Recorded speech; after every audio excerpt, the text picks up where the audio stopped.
اعزاز سید صاحب کی خبر کہ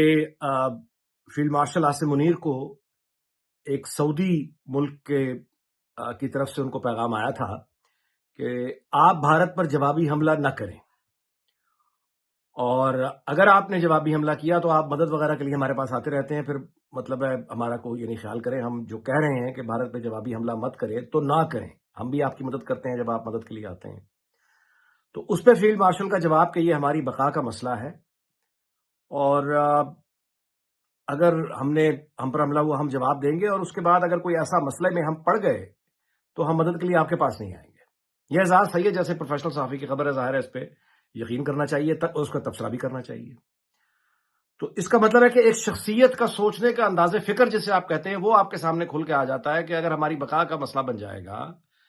اور ہمیں یہ دھمکیاں دی جائیں گی کہ پاکستان کو غزہ بنا دیا جائے گا، یا عربوں کی طرف سے یہ مشورہ دیا جائے گا کہ پہلے ہی ہم غزہ سے ڈیل کر رہے ہیں سچویشن، ہم ایک دوسرا غزہ نہیں چاہتے،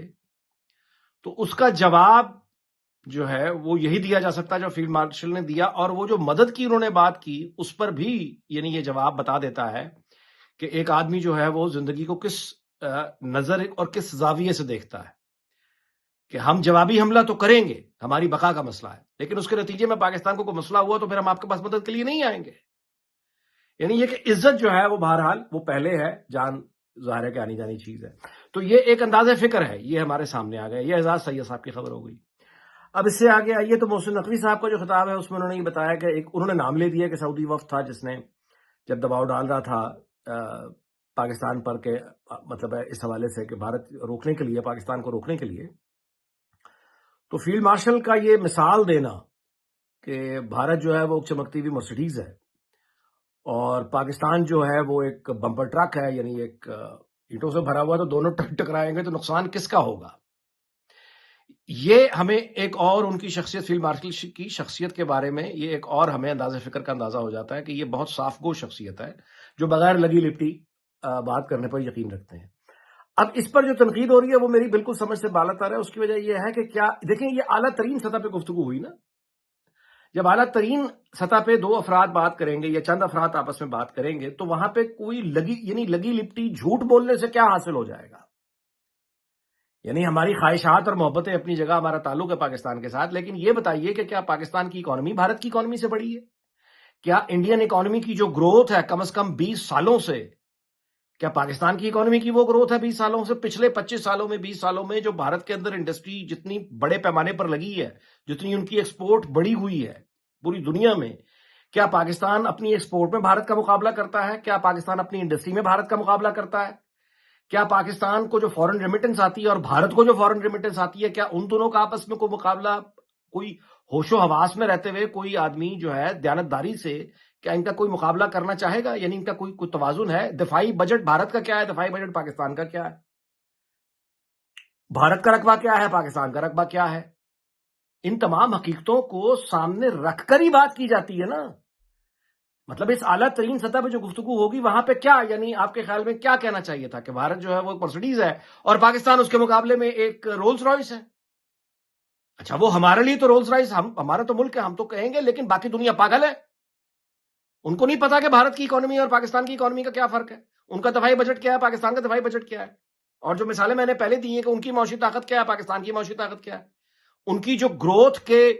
جو اشاریے ہیں فیوچر کے وہ کیا ہیں اور پاکستان کے کیا ہیں، ان کی امپورٹ ایکسپورٹ کیا ہے، ہماری امپورٹ ایکسپورٹ کیا ہے، ان کے فورن ریزرو کتنے ہیں، ہمارے فورن ریزرو کتنے ہیں،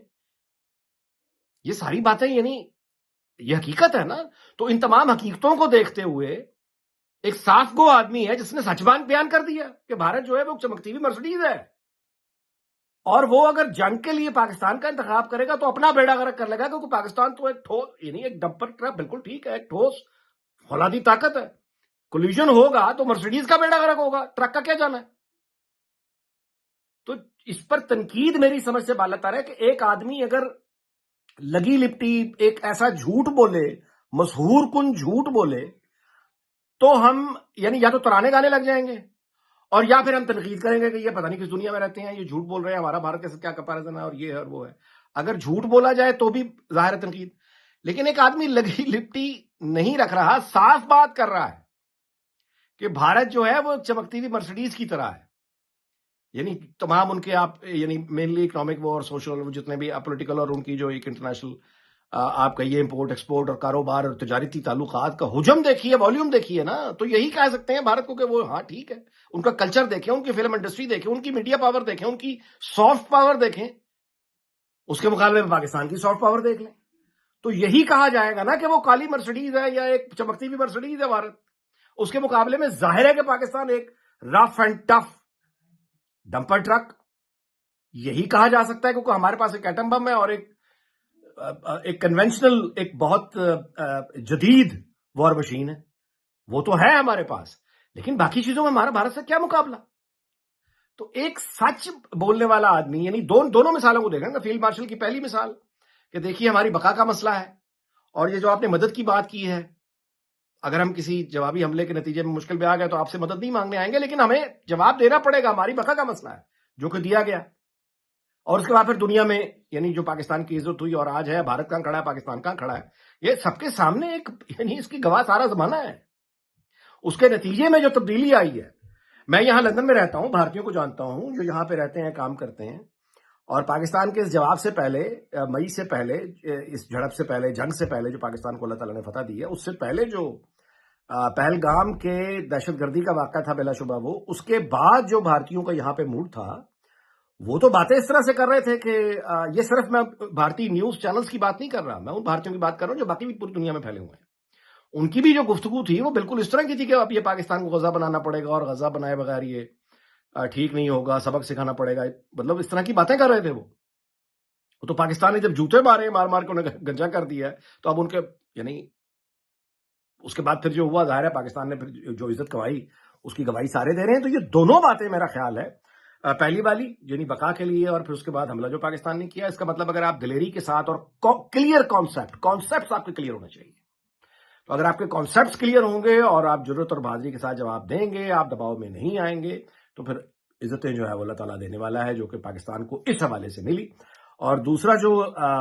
مثال ہے وہ بھی بالکل ان کے ایک انداز فکر کا پتہ دیتا ہے کہ ان کے سوچنے کا انداز بالکل واضح ہے، کلیئر ہے، صاف ہے. اور اعلیٰ ترین سطح پہ، جیسے میں نے پہلے بھی گزارش کی، اس میں جو ہے نا اس طرح کے دل خوش کرنے والے جھوٹ بول کر آپ کو کامیاب سفارتکاری نہیں کر سکتے. اور خاص طور پہ اس طرح کے نازک معاملات میں جہاں پہ دو ایٹمی طاقتوں کے درمیان جنگ کا معاملہ زیر بحث ہے، وہاں پہ آپ مطلب اور کیا کہتے ہیں، مطلب ہے in a way it was a very intelligent, بہت ایک انٹیلیجنٹ یہ اس کو جواب کہنا چاہیے کہ بھارت اگر پاکستان کے ساتھ جنگ کرنا چاہتا ہے اور اس لڑائی میں آنا چاہتا ہے تو بیڑا تو ان کا غرق ہوگا. ہمارے پاس کیا ہے؟ ایک وار مشین اور ایٹم بم کے، یعنی باقی تو ہم جنگوں میں ظاہر ہے پلے بڑے ہوئے لوگ ہیں، پورا ملک. دہشت گردی کی جو ویوز ہم نے دیکھی ہیں بھارت نے تو اس کا کچھ آدھا بھی نہیں دیکھا. تو میرا خیال ہے کہ اس پہ جو ہونے والی تنقید ہے یہ کم از کم میری سمجھ سے باہر ہے.